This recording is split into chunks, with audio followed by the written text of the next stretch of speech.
മധ്യേഷ്യയിൽ ഉരുത്തിരിയുന്ന സംഘർഷം ഭാരതത്തെയും ഭാരത വംശജർ മധ്യപൗരസ്ത്യ പ്രദേശത്ത് വിവിധ രാജ്യങ്ങളിൽ കുടുങ്ങിപ്പോയ അല്ലെങ്കിൽ ജോലി ചെയ്യുന്ന അല്ലെങ്കിൽ യാത്ര ചെയ്യുന്ന അല്ലെങ്കിൽ തീർത്ഥാടനത്തിന് പോകുന്ന ഭാരതീയരെ എങ്ങനെ ബാധിക്കും എന്നാണ് ഇപ്പോൾ നമ്മൾ ചർച്ച ചെയ്യുന്നത്. നമുക്കറിയാം, ഭാരതത്തിൻ്റെ വിദേശ നാണ്യത്തിൻ്റെ നല്ലൊരു പങ്കും വരുന്നത് പ്രവാസി ഇന്ത്യക്കാർ മധ്യപൗരസ്ത്യ പ്രദേശത്ത് ജോലി ചെയ്ത് ഇന്ത്യയിലേക്ക് അയക്കുന്ന പണമാണ്, പെട്രോ ഡോളേഴ്സ്.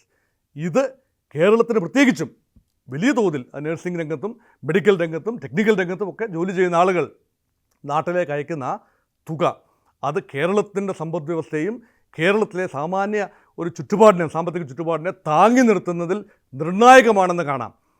പക്ഷേ ഇവിടെ പശ്ചിമേഷ്യയിൽ യുദ്ധത്തിൻ്റെ കാർമേഘം വ്യാപിക്കുമ്പോൾ സംഭവിക്കുന്ന 2-3 കാര്യങ്ങളുണ്ട്.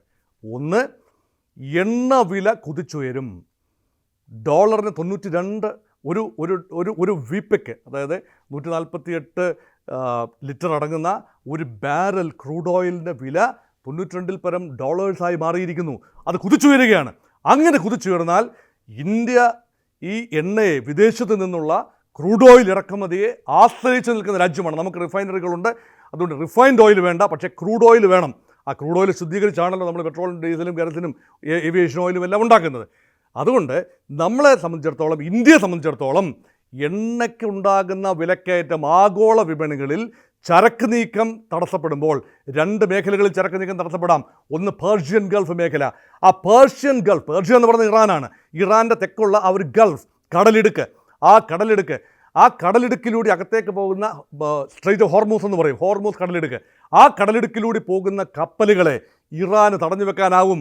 ഇറാൻ്റെ ഒരു ദയാദാക്ഷിണ്യത്തിൽ മാത്രമേ കപ്പലുകൾക്ക് അങ്ങോട്ട് പോകാനാക്കൂ. അപ്പോൾ നമുക്ക് തന്നെ അറിയാം, കഴിഞ്ഞ ആഴ്ച ഇസ്രായേലിൻ്റെ ഒരു കപ്പൽ, ഇസ്രായേൽ ഉടമസ്ഥതയിലുള്ള ഇന്ത്യൻ പൗരന്മാരുൾപ്പെടെ അതിൽ ജീവനക്കാരായിരുന്ന ഒരു കപ്പൽ, 17 ഇന്ത്യക്കാരുൾപ്പെടുന്ന ഒരു കപ്പൽ തടഞ്ഞു വെച്ചത് നമ്മൾ കണ്ടു. അതിപ്പോൾ മോചിപ്പിച്ചു എന്ന് പറയുമ്പോഴും അതൊരു വലിയ ഒരു സങ്കീർണമായ വിഷയമാണ്.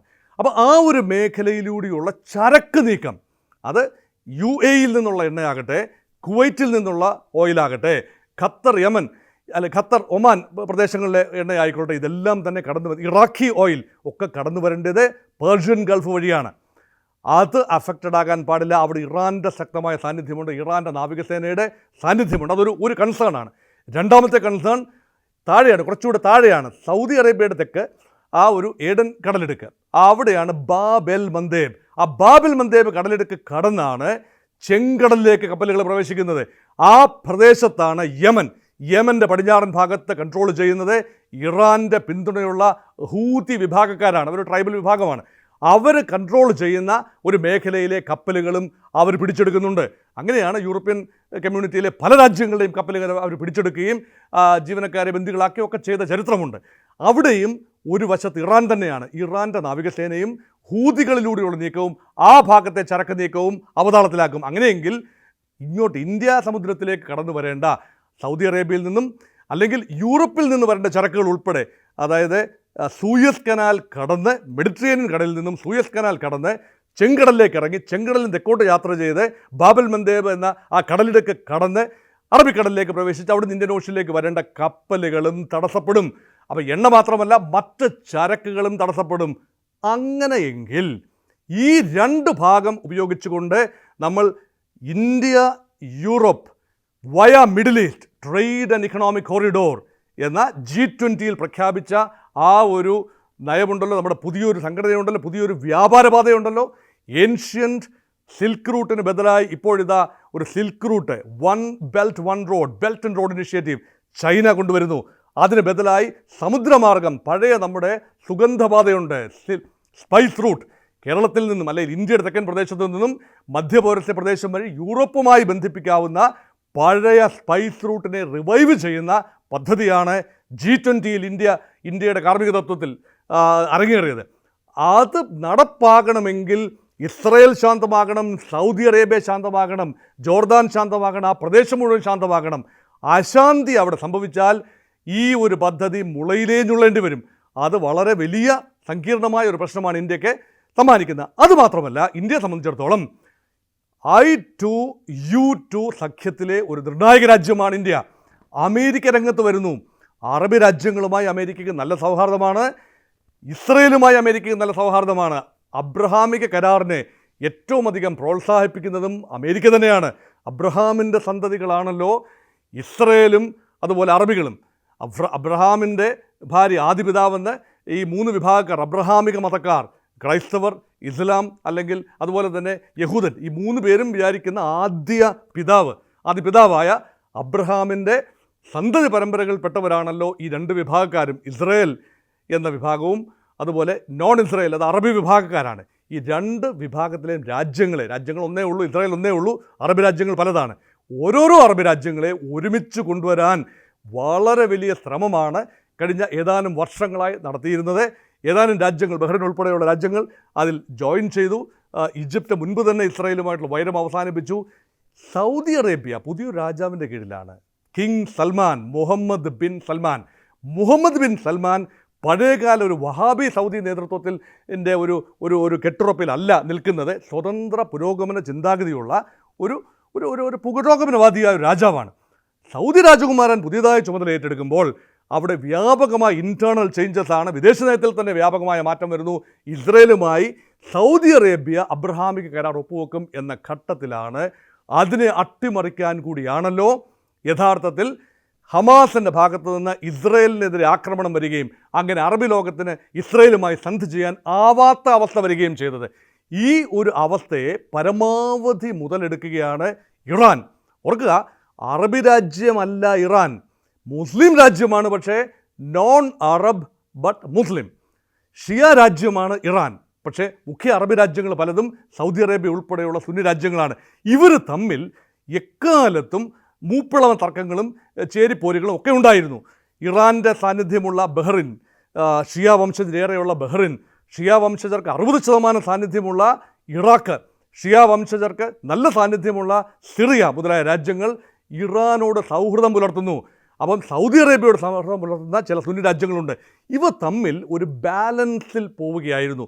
ഇസ്രയേൽ എന്ന് പറയുമ്പോൾ ഇസ്രയേൽ കോമൺ എനിമിയാണ്. ഇസ്രയേലിനെ ഏറ്റവും നന്നായി എതിർക്കുന്നത് ഞങ്ങളാണ് എന്ന് തെളിയിക്കുന്നതിൽ ഇപ്പോൾ ഇറാൻ വിജയിച്ചിരിക്കുകയാണ്. മറ്റ് രാജ്യങ്ങൾ, അറബ് രാജ്യങ്ങൾ അമേരിക്കയോട് കൂടി സൗഹൃദമുള്ളതുകൊണ്ട് അവർ ഇസ്രയേലിൻ്റെ കാര്യത്തിൽ ഒരു മെല്ലപ്പോക്ക് നടത്തുന്നു. പക്ഷേ ഇറാൻ ശക്തമായ ആൻറ്റി അമേരിക്കൻ, ആൻറ്റി ഇസ്രയേൽ സെൻറ്റിമെൻറ്റുള്ള രാജ്യമാണ്. പ്രഖ്യാപിതമായ നയമാണ്. 1979 ഇസ്ലാമിക വിപ്ലവം, ഇറാനിൽ അരങ്ങേറിയ അയത്തുള്ള ഖൊമൈനിയുടെ നേതൃത്വത്തിൽ അരങ്ങേറിയ ഇസ്ലാമിക വിപ്ലവത്തിന് ശേഷം ആ നയത്തിനൊരു മാറ്റവും വന്നിട്ടില്ല. ആൻറ്റി അമേരിക്കനിസം, ആൻറ്റി ഇസ്രയേൽ, ഈ നയത്തിൻ്റെ ഇപ്പോഴത്തെ ലേറ്റസ്റ്റ് രൂപമാണ് ഈ സംഘർഷത്തിൽ നമ്മൾ കണ്ടത്. ആ സംഘർഷം ഇന്ത്യയെ സംബന്ധിച്ചിടത്തോളം നമ്മൾ നോക്കുമ്പോൾ, ഭാരതത്തെ സംബന്ധിച്ചിടത്തോളം ഇറാൻ വളരെ വേണ്ടപ്പെട്ട രാജ്യമാണ്. ഇറാൻ്റെ ദക്ഷിണ പ്രദേശത്തുള്ള തുറമുഖം, ചബഹാർ തുറമുഖം വികസിപ്പിച്ചത് കോടിക്കണക്കിന് ഡോളേഴ്സ് പമ്പ് ചെയ്തുകൊണ്ട് ഭാരതത്തിൻ്റെ സഹായത്തോടു കൂടിയാണ് ആ തുറമുഖം വികസിപ്പിക്കുന്നത്. മധ്യ ഏഷ്യയിൽ നിന്നുള്ള പ്രകൃതിവാതകവും എണ്ണയുമൊക്കെ ആ തുറമുഖം വഴി ഇന്ത്യയിലേക്ക് കടന്നു വരാനുള്ള ഒരു പാത കൂടിയാണത്. അതുകൊണ്ട് Iran is very high in India's strategic considerations. അതേസമയം ഇസ്രയേൽ വളരെ പ്രധാനപ്പെട്ടതാണ്. ഞാൻ നേരത്തെ സൂചിപ്പിച്ച I2U2 ഒരു അംഗമാണ്. I2 എന്ന് പറഞ്ഞാൽ ഇന്ത്യ ആൻഡ് ഇസ്രയേൽ, U2 എന്ന് പറയുമ്പോൾ USA ആൻഡ് UAE എന്ന അറബ് രാജ്യം. അങ്ങനെ 4 രാജ്യങ്ങൾ തമ്മിലുള്ള ഒരു ചതുർ രാഷ്ട്ര സാമ്പത്തിക സാംസ്കാരിക സഹകരണ സഖ്യം. ഈ സഖ്യം മുന്നോട്ട് പോകണമെങ്കിൽ ഇന്ത്യക്ക് 2 കൂട്ടരെയും വേണം. ഇറാനുമായുള്ള പരമ്പരാഗതമായ ഒരു സൗഹൃദം നിലനിർത്തണം. അതുപോലെ തന്നെ ഇസ്രയേലുമായി ഉള്ള സാങ്കേതികമായ ഒരു കണക്ഷനും. ഇസ്രയേലിൻ്റെ ആയുധ കയറ്റുമതി ഇന്ത്യയിലേക്കുള്ളത് പാരമൗണ്ടാണ്. ഇസ്രയേൽ ഏറ്റവും കൂടുതൽ ആയുധങ്ങൾ കയറ്റി അയക്കുന്നത് ഇന്ത്യയിലേക്കാണ്. മൂന്നാമത്തെ വലിയ വ്യാപാര പങ്കാളിയാണ് ഇന്ത്യ ഇസ്രയേലിൻ്റെ.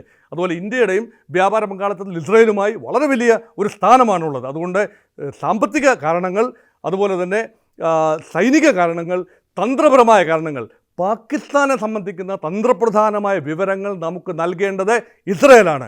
അതുപോലെ പാകിസ്ഥാനുമായി വലിയ സുഖത്തിലല്ലാത്ത ഇറാൻ ഇന്ത്യ പിണക്കാൻ ഉദ്ദേശിക്കുന്ന രാജ്യമല്ല. ചൈനയും പാകിസ്ഥാനും തമ്മിൽ അടുക്കുമ്പോൾ ഇറാനും ഇന്ത്യയും തമ്മിൽ അടുക്കേണ്ടത് ആവശ്യമാണ്. അതുകൊണ്ട് ഇറാനും ചൈനയും തമ്മിൽ അടുപ്പേണ്ടത് മറ്റൊരു കാര്യം. പക്ഷേ ഇന്ത്യയെ സംബന്ധിച്ചിടത്തോളം 2 കൂട്ടരെയും കൈവിടാനാവാത്ത അവസ്ഥയാണ്. നമ്മുടെ പൗരന്മാരുടെ സുരക്ഷ, ഗൾഫ് മേഖലയിൽ ജോലി ചെയ്യുന്ന 10,000-കണക്കിന് ഭാരത വംശജരുടെ ഒരു സുരക്ഷ, അതൊരു കാര്യം. അവരുടെ ജോലി സ്ഥിരത മറ്റൊരു കാര്യം. എണ്ണ വരുമാനം, എണ്ണയിൽ നിന്ന് എണ്ണയുടെ വരവ് തടസ്സപ്പെടാതിരിക്കുന്ന മറ്റൊരു കാര്യം. എണ്ണയുടെ വില അന്താരാഷ്ട്ര വിപണിയിൽ പിടിച്ചു നിർത്തേണ്ടത് മറ്റൊരു കാര്യം. അത് മാത്രമല്ല തന്ത്രപ്രധാനമായ സഹകരണം ഇറാനുമായും ഇസ്രയേലുമായും വേണമെന്നുള്ളത് മറ്റൊരു കാര്യം. അതുകൊണ്ട് ഇന്ത്യയുടെ ഒരു വലിയ പരിഗണനയാണ് ഈ യുദ്ധം എത്രയും പെട്ടെന്ന് സമാധാനപരമായി മധ്യേഷ്യയിൽ സമാധാനമുണ്ടാകേണ്ടത്. മധ്യേഷ്യൻ രാജ്യങ്ങൾ മാത്രം ആവശ്യമല്ല, ഇന്ത്യയുടെ കൂടെ ആവശ്യമായി മാറിയിരിക്കുന്ന ഒരു കാഴ്ചയാണ് നാം ഇപ്പോൾ കാണുന്നത്.